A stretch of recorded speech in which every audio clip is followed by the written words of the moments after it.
Bonjour, bienvenue pour un nouveau numéro d'Épargnez-vous. Dans le cadre de notre série sur l'assurance vie, nous allons traiter du problème important des successions et l'assurance vie. En matière de dévolution, à travers l'assurance vie, on peut choisir qui on veut ou presque. On peut choisir ses héritiers, mais on peut prendre toute autre personne de son choix à quelques réserves près. Il ne faut pas que ce soit excessif et il faut qu'il y ait toujours un aléa. Qu'est-ce que cela signifie? C'est que malheureusement, si on est certain de mourir, on ne peut pas au dernier moment dire « je déshérite mes enfants, mes petits-enfants ou mon conjoint ». Sous ces deux réserves, que le juge d'ailleurs peut apprécier, on peut mettre qui on veut sur son contrat d'assurance. Il y a encore quelques règles néanmoins à préciser en ce qui concerne des contrats d'assurance qui ont été souscrits dans le cadre d'une communauté, donc au niveau du mariage. Dans ces cas-là, le conjoint a quelques droits évidemment sur le contrat d'assurance vie et peut demander ce qu'on appelle une récompense si le bénéficiaire est différent de sa propre personne. L'assurance vie permet de s'affranchir du code civil, mais ça permet également de s'affranchir un peu du code général des impôts. Alors ce régime fiscal a évolué au fil du temps. Il était extrêmement avantageux avant 1991, où il n'y avait globalement pas de droit à payer, pas de droit de transmission. Il s'est depuis un peu accru, mais reste quand même, on va dire, attractif par rapport aux droits existants.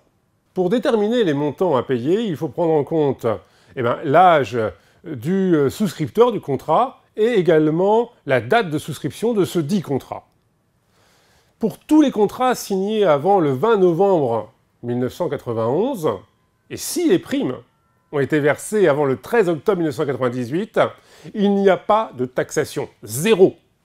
En revanche, pour les primes qui ont été versées après le 13 octobre 1998, là, il y a un petit peu d'impôt à payer. C'est 20% jusqu'à 700 000 € transmis aux bénéficiaires et 31,25% au-delà de 700 000 €.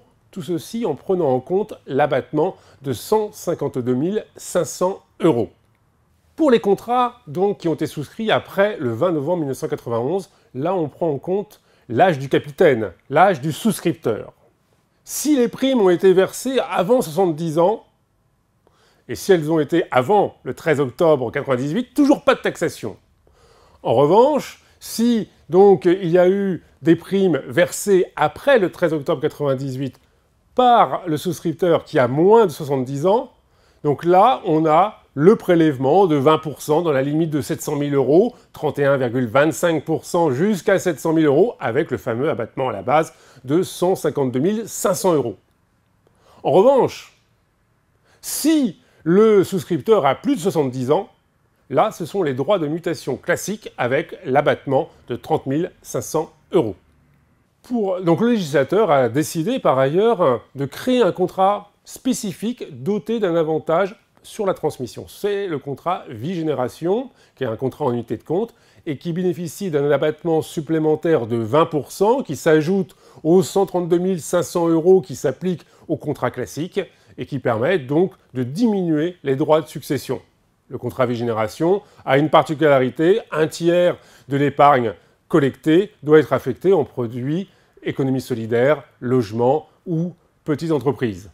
Mais l'avantage de ce risque, c'est un abattement supplémentaire sur les droits de succession. On voit le régime des droits de succession en matière d'assurance vie reste, on va dire, attractif et permet de transmettre en franchise de droit partiel une partie de son patrimoine à qui on souhaite. Merci et à très bientôt pour un nouveau numéro d'Épargnez-vous.